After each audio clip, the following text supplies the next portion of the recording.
This is the X-Zone Broadcast Network, broadcasting worldwide on broadcast affiliates and satellite program providers, including CNN Broadcast Network, Sirius Satellite Network, Star Media, Good News Radio Network, Angel Broadcast Network, Wiki Broadcast Network, and WPBN TV. For more information on the X-Zone Broadcast Network, visit us at www.xzbn.net.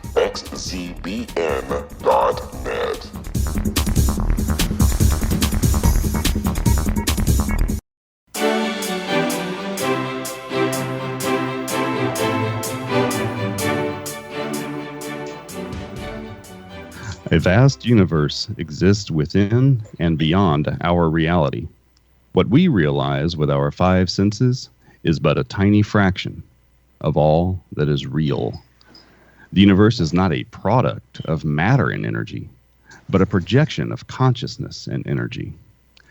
Welcome to the World Beyond Radio Show. I'm Joe Weigant, your guide and advocate, as we remove the blinders of our everyday lives and experience together all that exists out there in the world beyond our world. Thanks for joining us today, folks and friends. We got an exciting show set up for you this hour. Our guest today is Frater Stephen Armstrong.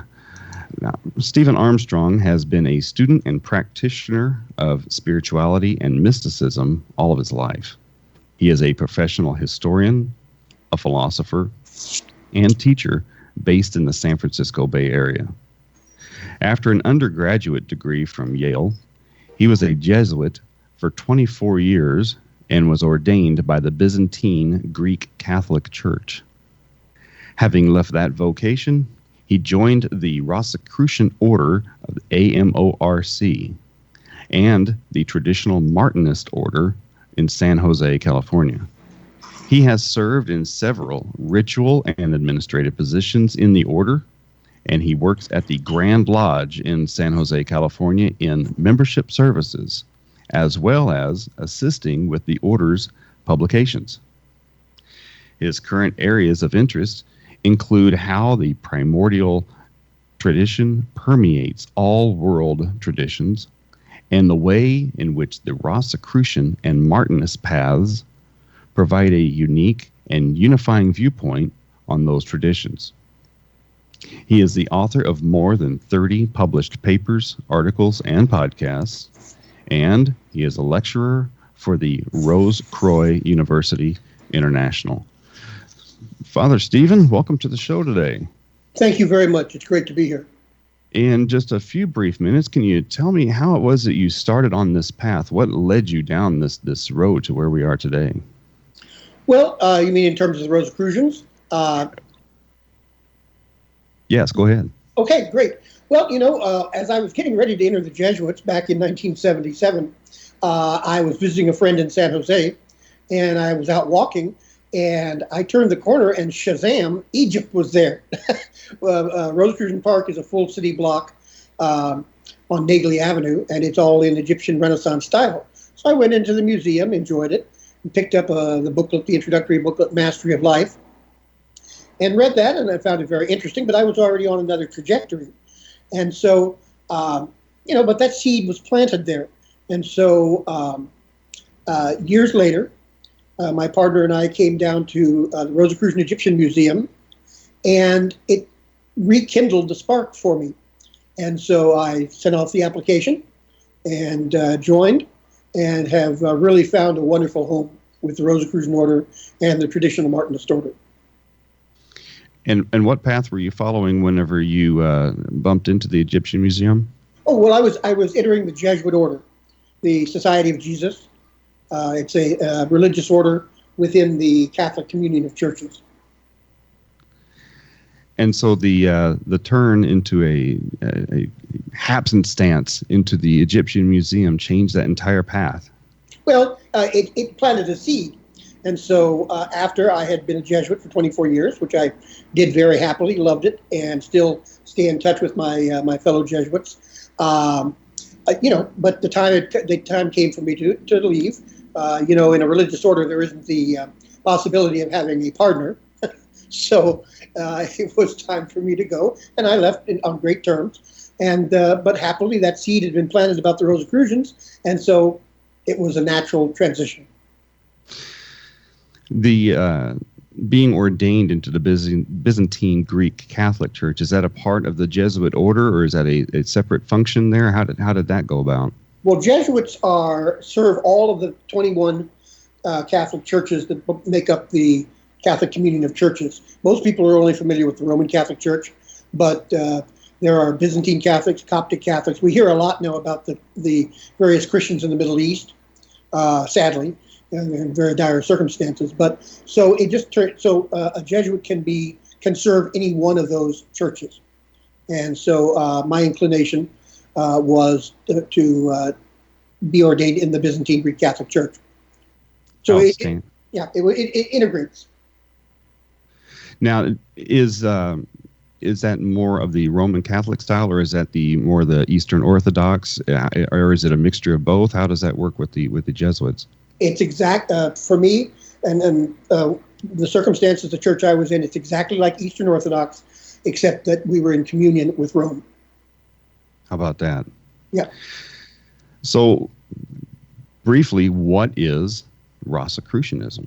Well, Rosicrucianism is an ancient path. We trace our traditional lineage back to ancient Egypt, and in terms of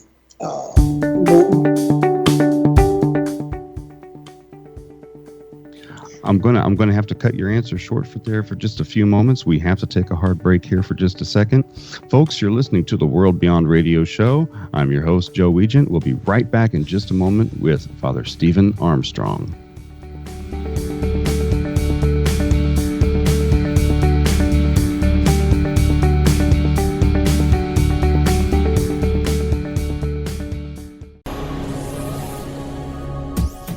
This is the X-Zone Broadcast Network, broadcasting worldwide on broadcast affiliates and satellite program providers, including CNN Broadcast Network, Sirius Satellite Network, Star Media, Good News Radio Network, Angel Broadcast Network, Wiki Broadcast Network, and WPBN TV. For more information on the X-Zone Broadcast Network, visit us at www.xzbn.net.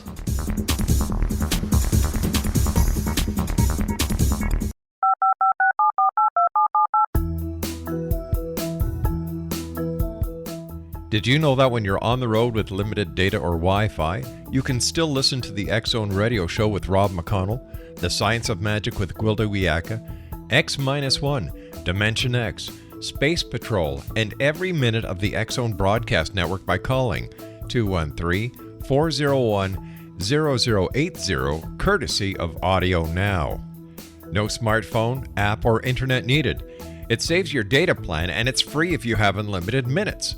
Call 213-401-0080 to listen on any phone, anytime, anywhere. Remember 213-401-0080 for the best of the paranormal, parapsychology, and sci-fi radio programming anywhere, 24/7, 365.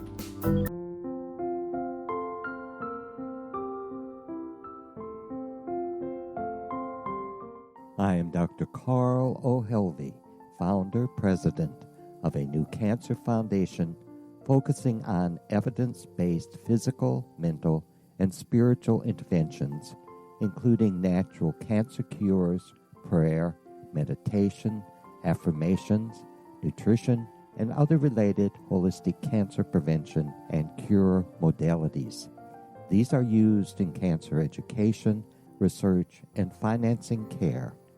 I ask for your help to continue this important work by donating at www.holisticcancerfoundation.com.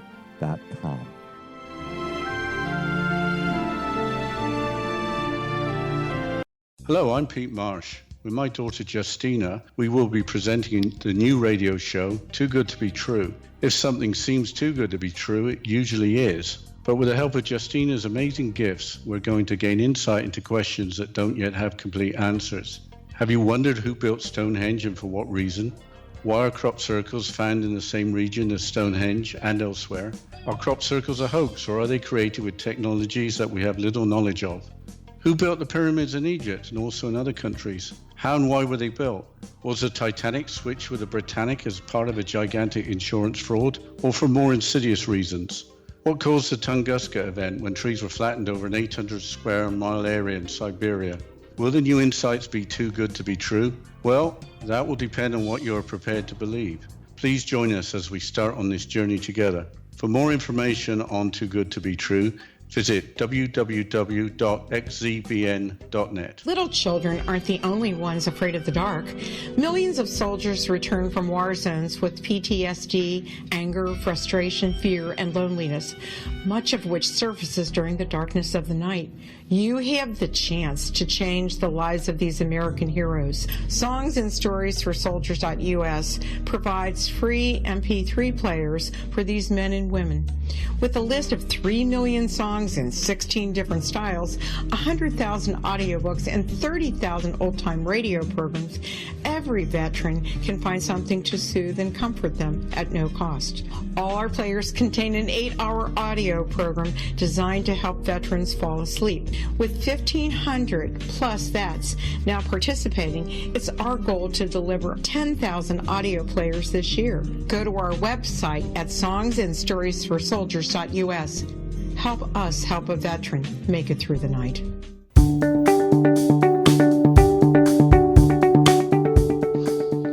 Welcome back to the World Beyond Radio Show. I'm your host, Joe Weigant, and this hour we are talking with Frater Stephen Armstrong on Rosicrucianism. Frater Stephen, is Rosicrucian, is that a religion? Does someone have to leave their religion and become a member of Rosicrucianism? Is it a separate religion all its own? How does it work? Sure. Well, the Rosicrucian Order Amworth is not a religion in any way, shape, or form. We are a philosophical fraternity of men and women who study spirituality, mysticism, but from a non-sectarian religious viewpoint.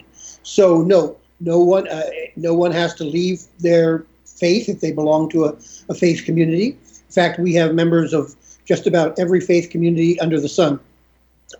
We also have members of the clergy of a number of different religions, including some Eastern religions, as well as Christianity and Judaism. So we're a very large fraternity. And so most people who are religious find that the study that we do enhances the experience of their own faith rather than having a problem. Because nothing in the Rosicrucian Order is dogmatic. That is to say, nothing is imposed on members. You study the material, and if it doesn't fit your experience, you just set it aside. So someone could be, say, a Hindu or practice Buddhism or something and still be a member of Rosicrucian. Is that correct? Absolutely. In fact, I know people who are. So what actually is the essence of Rosicrucianism? How does that differ from everything else, and how does it blend into everything else? Certainly. The Rosicrucian path is a path of coming to know oneself and, the old adage, know thyself and thou shalt know the gods of the universe. It is a path of coming to rely on oneself and one's inner voice. And the order's teachings are a very carefully gradated education system, bringing a person the tools that they need to investigate things for themselves. So the Rosicrucian path is not one of belief, it's one of knowledge. We come to know things for ourselves and to rely on ourselves, not accepting anything that anyone else tells us unless we have tested for ourselves. Now, we involve ourselves in spiritual practices, mystical practices, meditation, and we grow through the tools the order gives us on the level of body, psyche, the psychic gifts, and spiritual gifts. When you said that it found its origins in Egypt, would that be in Alexandria, where the Greeks and the Egyptians and the Indians all gathered together for philosophical study and exploration? At that time, did Rosicrucian, burst forth from that moment? Well, actually, no. It was there. It was certainly present there. But we trace our lineage back to the co-reign of the pharaohs Tutmosis III and Hatshepsut. And and this is in Breasted's, Egyptian records. So, this is uncontested that this event actually happened. They combined the mystery schools that were attached to each of the temples in Egypt. They were called the Per Anku, the houses of life. That's where the mysteries were taught. And they combined all of these into one order and placed that order under Hatshepsut's vizier, Hapusanet.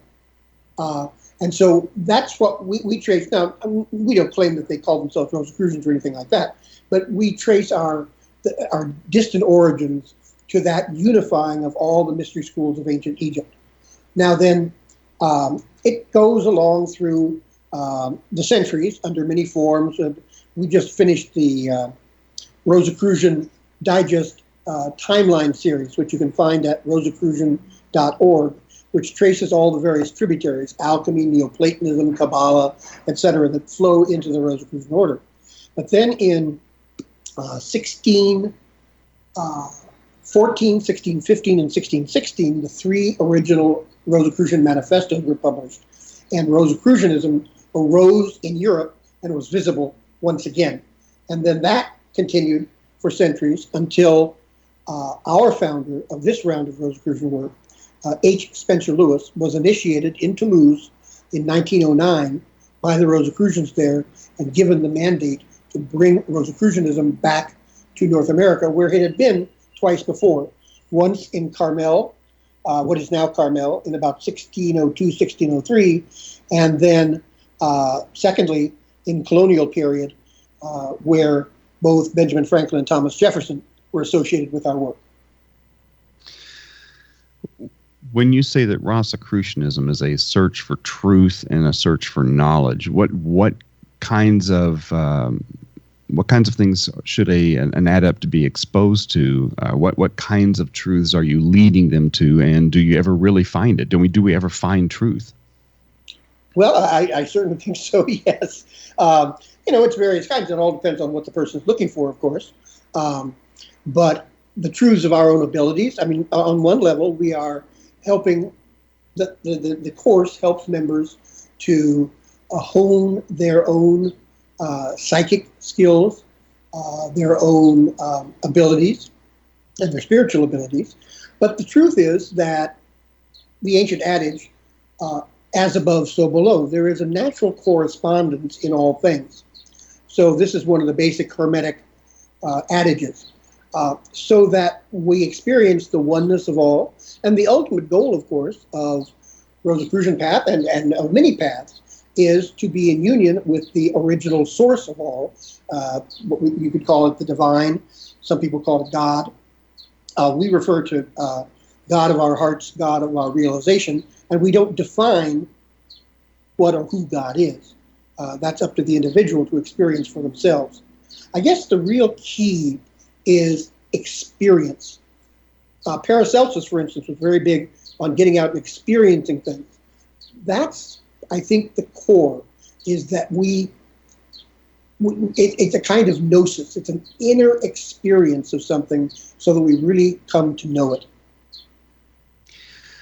I'm glad you used that word, because one of my next questions was going to be, how close is this to Gnosticism? Because I have been recently embarking on a study of Gnosticism and Gnosis, and what you've been saying so far is falling hand in glove with what I've been experiencing myself. Well, certainly, and the Gnostics are one of the topics that are covered in that Rosicrucian timeline series that was edited by our most venerable Grand Master, Julie Scott. But we have a lot of things in common with the Gnostics, including the concept of gnosis itself, inner spiritual knowledge. The slight difference would be that in Gnosticism, I'm not a Gnostic, so I can't officially speak for them, but in Gnosticism, there tends to be an idea that the world was the creation of either an evil or befuddled demiurge. And so the point is that you have to kind of, to get up to the original source, the divine, you kind of have to get around that that sort of befuddled demiurge. That, especially in terms of ancient Gnosticism. I don't know what modern Gnostics, what their practice is. But we tend to follow more closely the Hermetic path, which would say, as above, so below. So, in other words, that there is a direct and, if you will, organic spiritual connection, Plato's ladder of being, all the way up and down a ladder, and with no obstruction. So it may be we honor the Gnostics tremendously, and especially in their later incarnation of the Cathars down in southern France in the Languedoc area. We feel very close to them, of course, because our lineage comes from Toulouse, where the Cathars were active, and we have tremendous sympathy for them. They were horribly persecuted. I'm a member of the Freemasons, actually a twice past master of our local lodge here in Indiana. Great. And how does the Rosicrucian order compare to the modern order of Freemasonry? Well, you would see some structural similarities. Both Masonry and the Rosicrucian order, Amorc, come from the Western esoteric tradition. And so, you have a temple with 4 stations, pillars and things like that. So on that level, there's a certain kind of external similarity. And some of the spirituality is the same as well. However, we are not the Mason. We're not associated with the Masons and never have been. However, there have been periods of cooperation. For instance, in the Scottish Rite, the 18th degree, the Rose Croix degree, is probably a token of that. Now, there are some significant differences. For instance, in the Rosicrucian order, Amorc, women are 100% equal. There's no second order for women or anything like that. And so, for instance, our Grand Master, Julie Scott, is a woman, and the Scandinavian Grand Master is also a woman.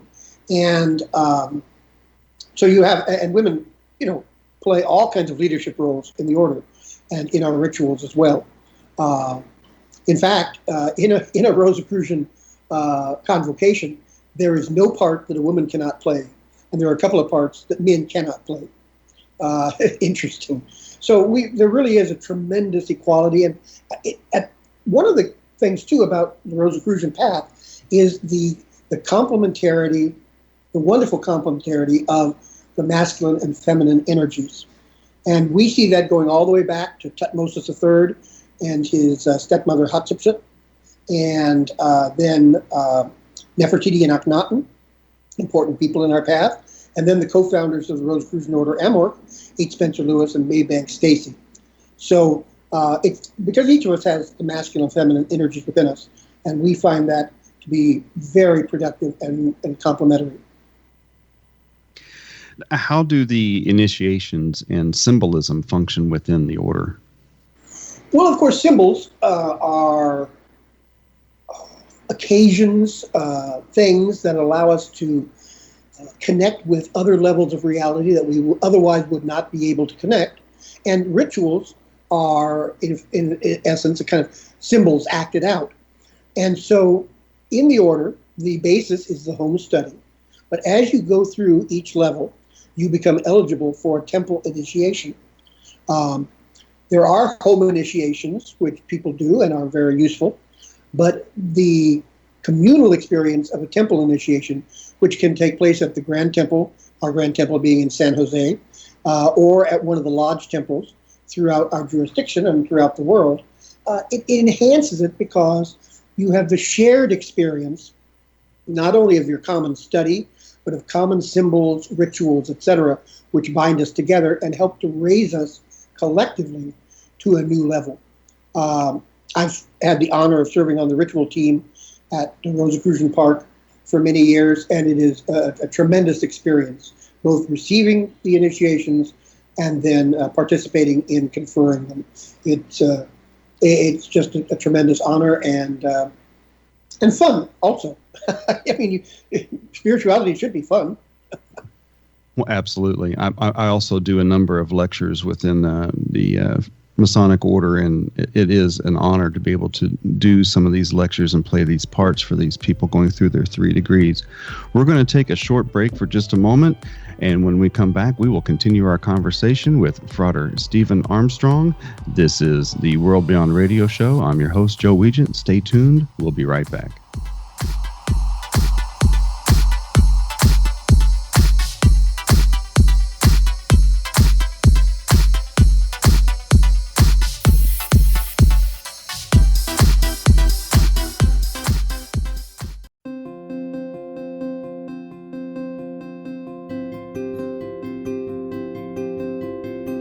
Dreams are our personal gateways into infinite wisdom. Don't miss shamanic counselor and indigenously trained dream decoder Sandra Corcoran's inspiring book, Shamanic Awakening Between the Dark and the Daylight.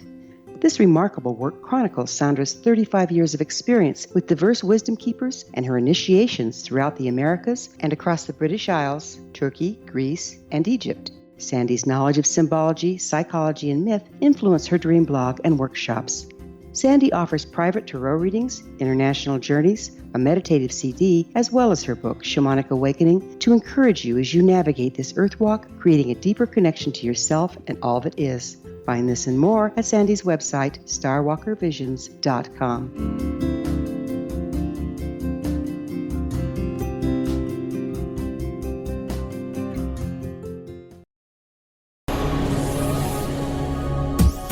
This is the X-Zone Broadcast Network, broadcasting worldwide on broadcast affiliates and satellite program providers, including CNN Broadcast Network, Sirius Satellite Network, Star Media, Good News Radio Network, Angel Broadcast Network, Wiki Broadcast Network, and WPBN TV. For more information on the X-Zone Broadcast Network, visit us at www.xzbn.net.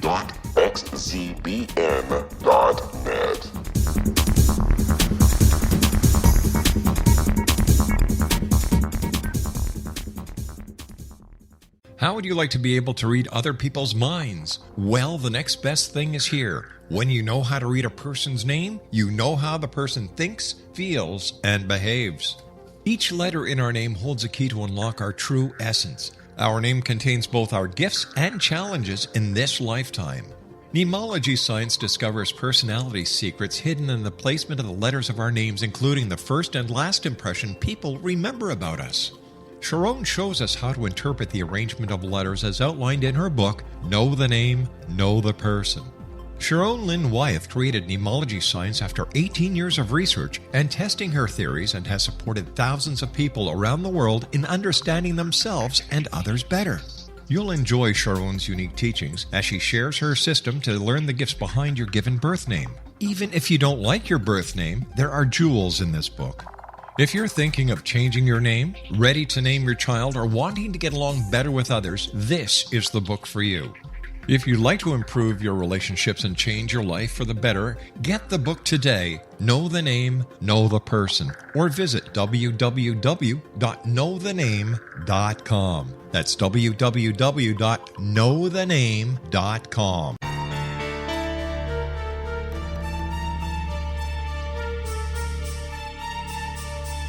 Hello, I'm Justina Marsh, and with my dad Pete, we are going to present a new show called Too Good to Be True. Together, we are aiming to discover more truths about this world and beyond. Do you have unanswered questions about the world? Do you ever wonder about aliens, conspiracy theories, or the universe? There are many shows discussing subjects such as pyramids or UFOs, but we want to relay this information based on our own research, including from spiritual means. Hopefully, listeners will be helped with their own beliefs and will appreciate the psychic insights that add to the previous research and information. We both look forward to sharing this insight and beginning this journey with our listeners. Visit xzbn.net for more information about when to listen.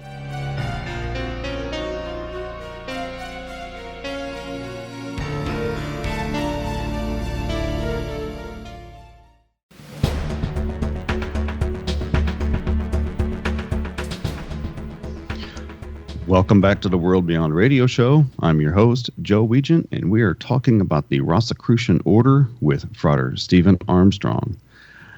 Frater Stephen, we were just talking about the symbolism of both the Freemasonic Order and of the Rosicrucian Order, and in Freemasonry, it's the tools of architecture that are used to remind its members to build their lives in a way that we're basically building that temple for after our deaths, for that life beyond this life. And so we use tools and symbols like the square and the compass, the level and the plumb to help us to remind ourselves each day to live according to the things that those symbols represent in order to make sure that we're building that edifice for our next life. How do the symbols that are used by the Rosicrucian Order, how do they impart their messages? Is it for this life? Is it for the next life? How do they impart their messages to its members? Well, we certainly have a number of symbols, a triangle being one of our primary symbols. We have, on occasion, used the square and the compass as a symbol. We are much more focused on this world and improving this world. The keynote of an artisan, which is someone who is in the 12th degree, is service. And today, we are accomplishing that service in amazingly different ways. We are working for the perfection of this plane of existence, insofar as it is possible. We know that we're immortal beings having a physical experience, and that we will go on and be reincarnated many times. But our job here is to provide for the betterment of humanity, all the creatures on our planet, and the planet itself. And so, for instance, our Imperator, Christian Bernard, has issued 3 new manifestos since 2001. The Positio Fraternitatis, the Appellatio Fraternitatis, so the position of the brotherhood fraternity and the call of the fraternity. And then in 2016, the new chemical wedding of Christian Rosenkreuz. And the point of all of these is that the world is at a crucial junction. The Appellatio from 2014 calls for spirituality, that is to say, a re-spiritualization of the world, which has become very materialistic. Then secondly, if you can't go with that, then at least humanism, that is to say, to create a world that is fair and just for all humans and for all creatures on our planet.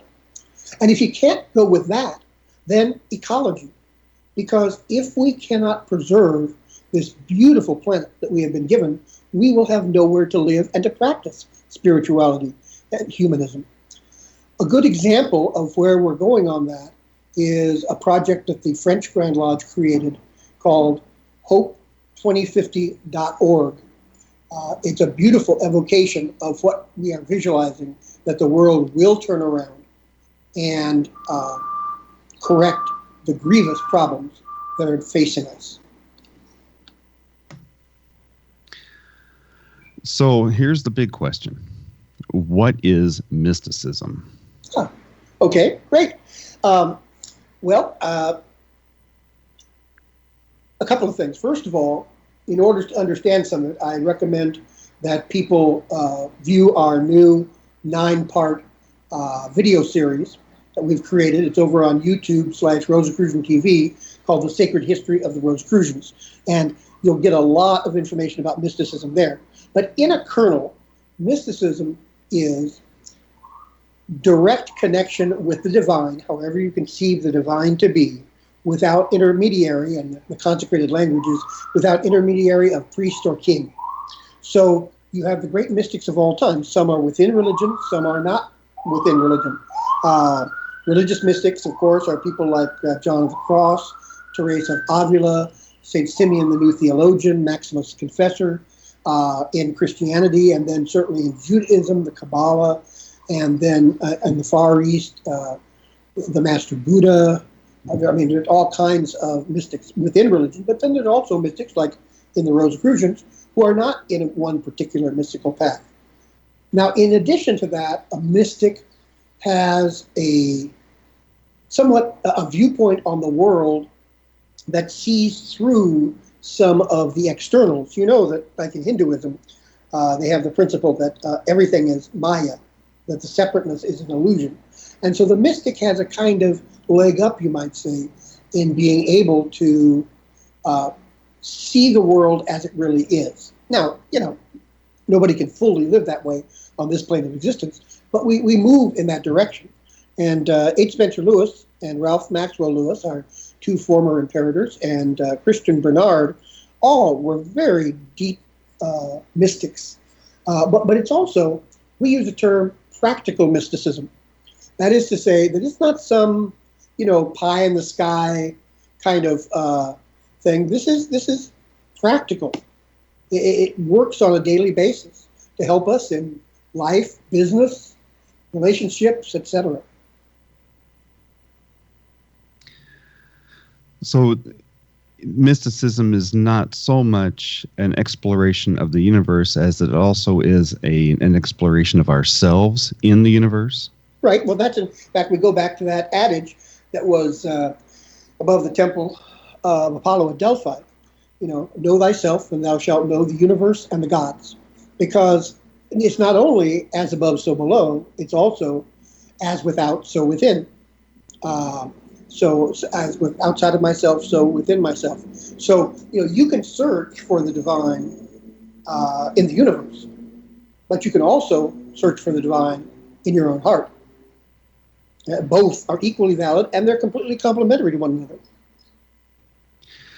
So how do the initiative levels of the order, how do they impart those particular messages? Well, each one of the degrees, the first 9 temple degrees, has a particular focus. Some focus on more scientific principles, some focus on more esoteric principles, and each initiation is keyed to that particular topic and uses symbolism, ritual, etc., to complement and convey what the degree entails. Now, and then, of course, we have higher degrees, 11th, 12th, 10th, 11th, and 12th, which, in the same way, the ritual complements what we are studying. So, is it whenever someone's doing this at home and they don't have access to a nearby temple, and obviously somebody in Georgia would have a difficulty going all the way to San Jose to receive initiations, and they wanted to do these things at home and become a member online or what have you. How does the Grand Lodge know that the adept has finished those initiations or has seen that particular light? Are there tests to take? Is there papers to write or some kind of revelation that they need to explain to the Grand Lodge to say, okay, I've got this point, I'm ready to move on? How does a person move through those degrees in a way that the Grand Lodge can understand that the initiate is grasping these things for themselves? Well, actually, first of all, an initiate in Georgia would go to the lodge in Atlanta. So we have temples all over the place. So it's not just the one temple in the Grand Lodge. We've got temples of, New York, Chicago, Boston, Los Angeles, St. Louis, etc. So and Toronto, and this is just one jurisdiction, and we've got all these jurisdictions around the world: the French, the Spanish, Portuguese, Japanese, Greek, etc. So we've got places all over the world. So there's lots of places for people to be initiated. But as to, we don't do testing. We trust, this is a path, a Rosicrucian really has to be a self-starter. And the goal is for the person to become their own master. There's an old, our goal is mastery of life, and that's similar to the old scholastic description of a dominus sui, a lord or lady of oneself. And so we trust that the members are being guided by the master within. And, the only person they're hurting, if they're not really paying attention, is themselves. So we don't test. We leave that up to the individual. And of course, the way one can tell if someone is truly advanced is how they treat one another, how they treat other people. Are they kind? Are they helpful? Are they generous?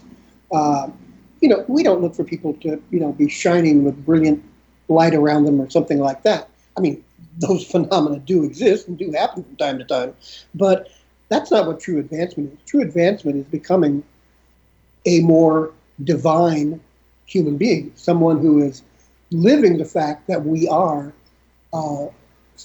emanated from the one divine source. That's how you can tell. And I've met so many upper degree members that really do. I mean, they shine, not necessarily with physical light, but I mean, they radiate kindness and solicitude, which I've been the beneficiary of many times. So you can really tell. You can tell when somebody has taken their studies seriously. So is that one of the advantages or the benefits of belonging to the order, is just a better knowledge of self and a better presence of self when he's amongst other people? Absolutely. That's in our society today, that's a pretty good benefit. Now, we also, we have techniques for psychic projection. Our 6th degree focuses on energy healing. We have energy healing techniques that are not the same, but they have some of the same principles as the Asian idea that there's energy flowing throughout the body and you can work with that. We have all kinds of psychic practices, telepathy, telekinesis, vibraturgy, where you pick up an old coin and get some feeling from it. We go through all those things because our psychic abilities are part of our natural heritage as human beings, and we have exercises to help people do those things. But that's all for the purpose of growing as a whole person, so that we'll be ready to be able to advance to the more spiritual tasks of serving our brothers and sisters, all the other creatures on the planet, etc., benefiting humanity and the whole planet. That's the ultimate goal. And, of course, union with the one source of being. And these other things, physical, healing, psychic work, etc., are simply steps in that progression. Now, different people concentrate on different things. So there's a whole range of stuff, and probably not every Rosicrucian concentrates on every single thing. So once those lessons are learned in that 6th degree there, where you're learning these psychic things, are those carried on to other degrees from that point? Everything builds on what you've learned before. Now, the 6th degree is specifically about healing and using the energy of the body to assist. Now, it's not in place of modern medicine. It's to assist with that process. We always tell people, trust your doctor, go with your doctor. But yes, each degree and the skills you learn in each degree, clearly each one builds on what you learned in the last degree. Well, I want to stop right there. We have to go to a break. We're going to go to our final segment in just a moment. Folks, thank you for listening to the World Beyond Radio Show. We're going to cut to a break, and we'll be right back with Frater Stephen Armstrong of the Rosicrucian in just a moment.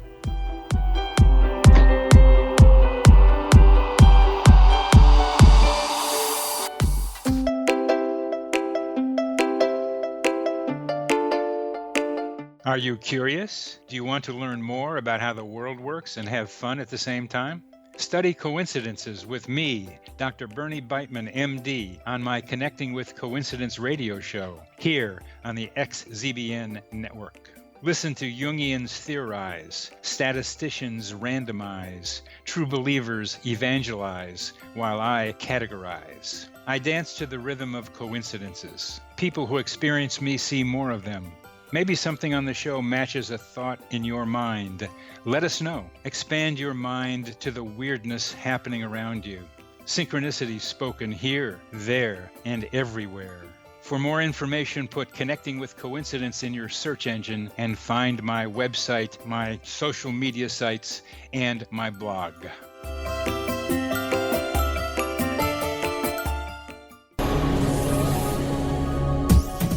This is the X-Zone Broadcast Network, broadcasting worldwide on broadcast affiliates and satellite program providers, including CNN Broadcast Network, Sirius Satellite Network, Star Media, Good News Radio Network, Angel Broadcast Network, Wiki Broadcast Network, and WPBN TV. For more information on the X-Zone Broadcast Network, visit us at www.xzbn.net.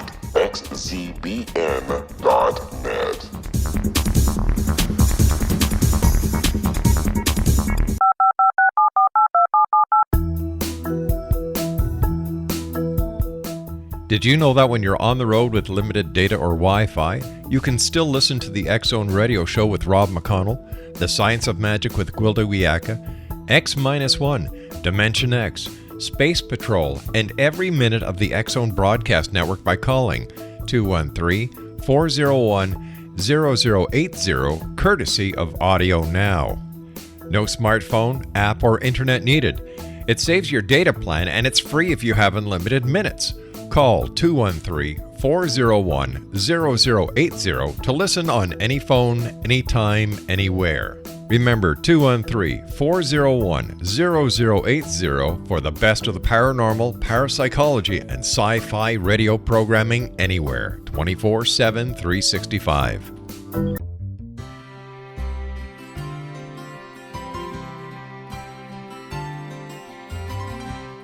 True healing must address 4 levels: physical, emotional, mental, and spiritual, for us to live joyful and productive lives. We tend to treat 3 of the 4, leaving the spiritual languishing. If you're tired of the same dysfunctional patterns cropping up in your life, Soul Balancing is for you. Trixie Phelps, owner and founder of Soul Balancing, is a naturally gifted energy healer trained in numerous esoteric forms, including shamanism. Trixie has created a powerful modality that safely and effectively clears your energetic field. A Soul Balancing session can remove interference, heal trauma, and restore your hope. Contact Trixie for a life-changing long-distance session today, www.soulbalancing.world.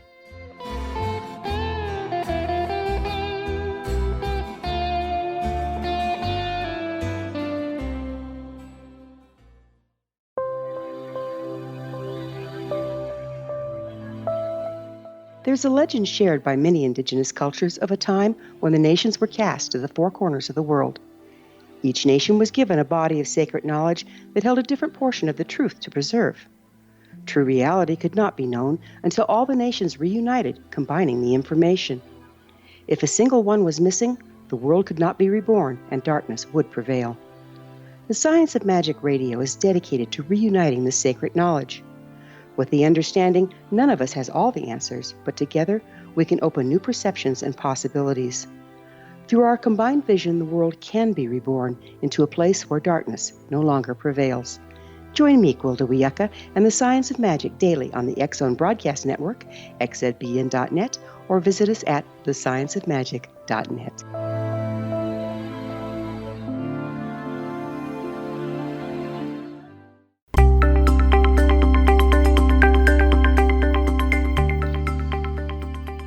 Welcome back to the World Beyond Radio Show. I appreciate you tuning in today. I'm your host and guide, Joe Weigant. And as always, our show is produced and distributed by the ever-expanding leader in New Age, paranormal, alternative health, and supernatural programming, the X-Zone Broadcast Network, and Relmar McConnell Media Company, at their corporate headquarters and master control in Hamilton, Ontario, Canada. To learn more about the World Beyond Radio Show, your host, or to discover a wealth of other amazing shows and their hosts, please visit www.xzbn.net. To contact me or to inquire about being a guest on the World Beyond, please email me at Joe Weigant, that's Joe, Weigant, at xzbn.net. For more information, you can also visit my websites, www.paranormalpeace.com and www.reikichoice, that's REIKI, choice.com. Or you can visit me on Facebook and see all the things that I do there. Frater Stephen Armstrong, how can our listeners reach you or your websites and learn more about the Order of the Rosicrucians? Well, it's very simple. Our primary website for the English Grand Lodge for North and South America and the Caribbean is www.rosicrucian.org, O-R-G. And there you can download free booklet, Mastery of Life, which gives you a real rundown on our course of study and the benefits of being in the order, because lots of other stuff belonging to a fraternal order is more than just a course of study. We also, at that website, have tons of texts, podcasts, auxiliary material, which is free. A few books cost a little bit for an ebook, but not much. So really, that's the place to go in North and South America and the Caribbean. If our listeners are from other parts of the world, they can go to www.amorc.org. That's AMORC.org. And all of our Grand Lodges and jurisdictions, and there are many, are listed there. And you would simply, let's say, for instance, you're in the Czech Republic. You click on the Czech and Slovak administration and would be able to join there. Now, for our jurisdiction, joining is so easy. You simply go to that webpage, rosicrucian.org, and click Join the Order. There's a short form. You fill it out, and dues are either in U.S. dollars. They're either $150 a year or $15 a month. That's it. And you join, and you begin downloading your materials online. We have seen a tremendous increase in membership around the world, but certainly in our own jurisdiction, since we're fulfilling the mandate that was given to H. Spencer Lewis by the Rosicrucians in Toulouse. They told him, take these mysteries and make them available for modern men and women. So first, of course, they used the mail order. Now we use the internet. And we're open to everybody, men, women, all genders, all ethnic groups, etc. There is no barrier there. Freemasonry has often been accused of being a secret society, which doesn't make sense because we all wear rings and put placards on our cars and license plates and wear jackets and hats and everything that have the square and compass all over it. We'll tell anybody we're a Freemason. Has the Rosicrucians ever been accused of being a secret order?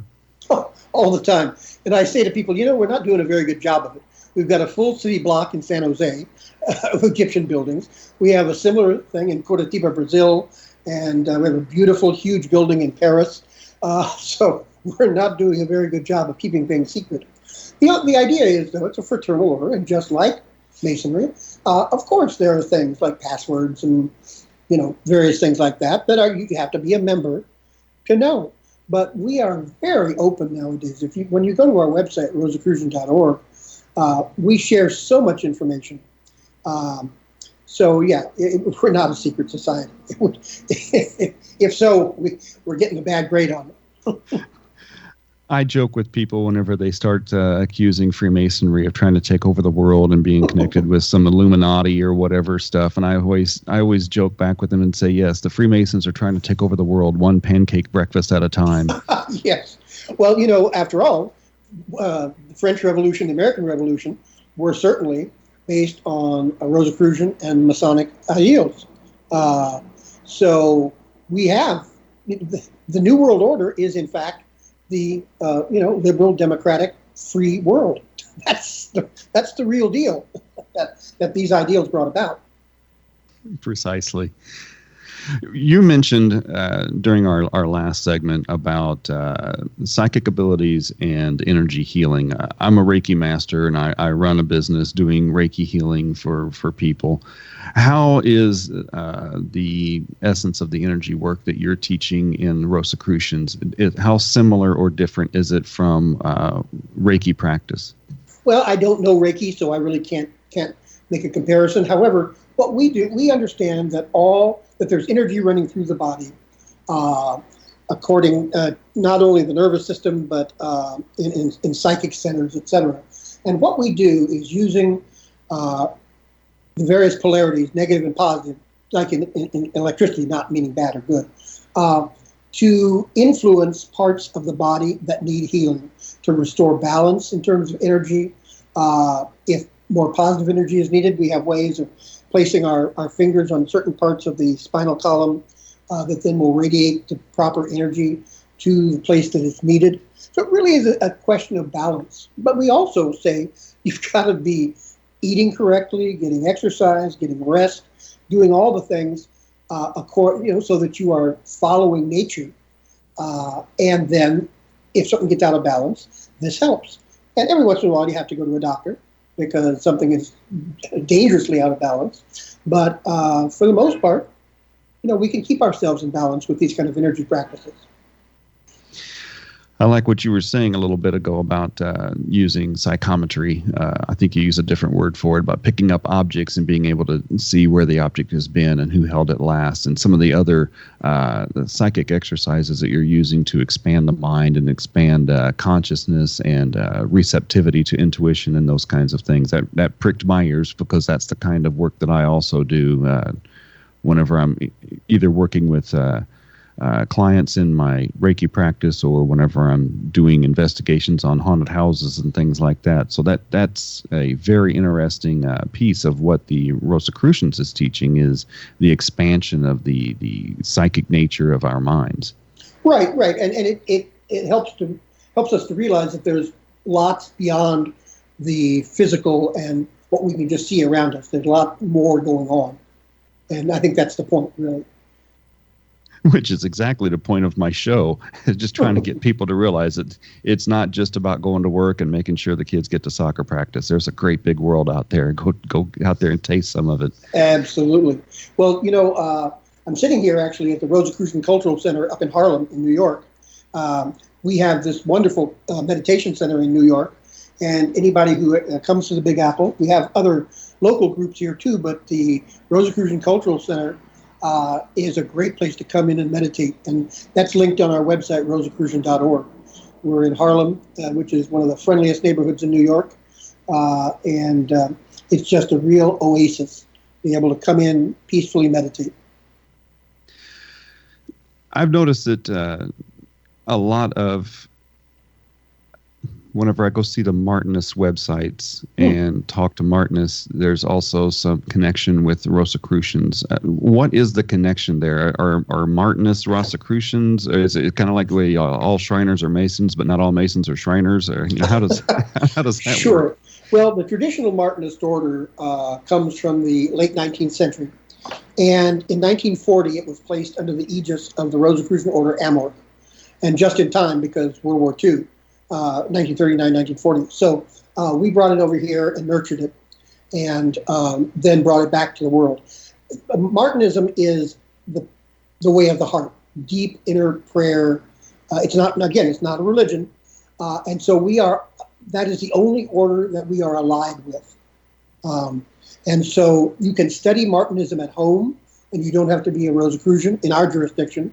However, if you wish to participate at a heptad in the Martinist initiatic path, you do also need to be a member of the Rosicrucian Order Amorth.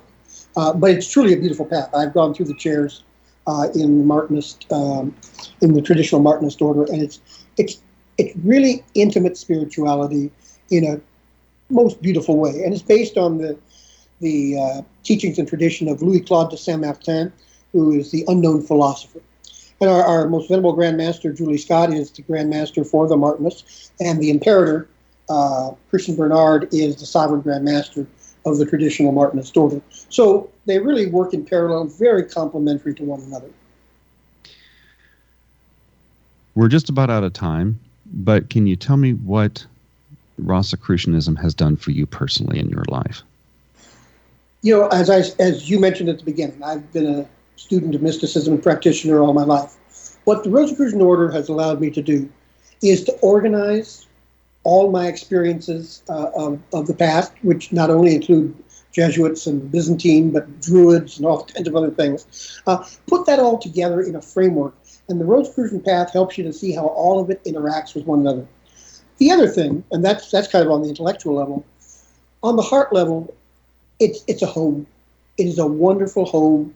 And I have felt so welcomed. My partner has felt so welcomed. It warms the heart to be with like-minded people. Well, I appreciate you coming onto the show today. This has been fascinating and enlightening, and I always invite you back again. My friends, this has been another episode of the World Beyond Radio Show. I am your host, Joe Weigant. Tune in again. Thank you very much for listening.